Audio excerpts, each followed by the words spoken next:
Hello everyone, welcome back to my channel. I hope you guys are doing well. In today's video we are going to be learning how to make knotless braiding. What I'm actually making is braided wig. Okay, so I have vented the hair on the net exactly the way I want them to be. So I have already parted my hair the way I want them to be. So right now what I am doing is to be adding an extension on each of the braiding.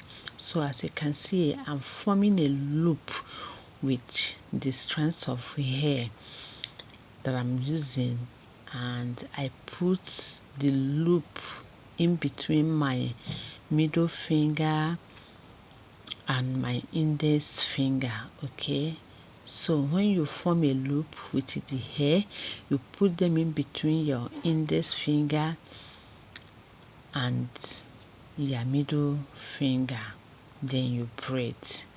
Okay, so I am going to be doing it one more time so that you can actually understand what I'm trying to explain. Okay, so when you want to do this, you start by parting your hair neatly. Okay, if you are to braid somebody's hair, you make sure to use edge control.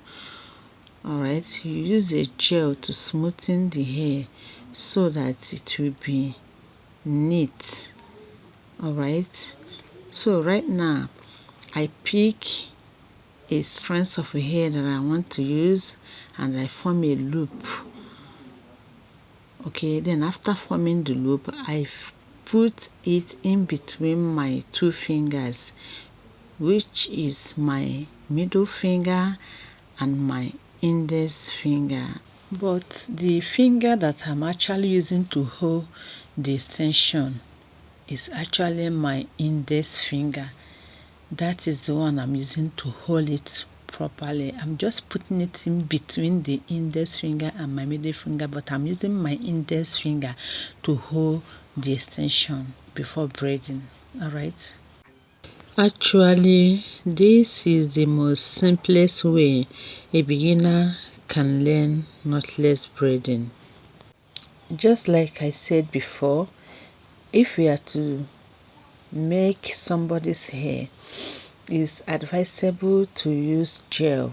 Okay, you use a very perfect gel that can make the hair smooth and shining.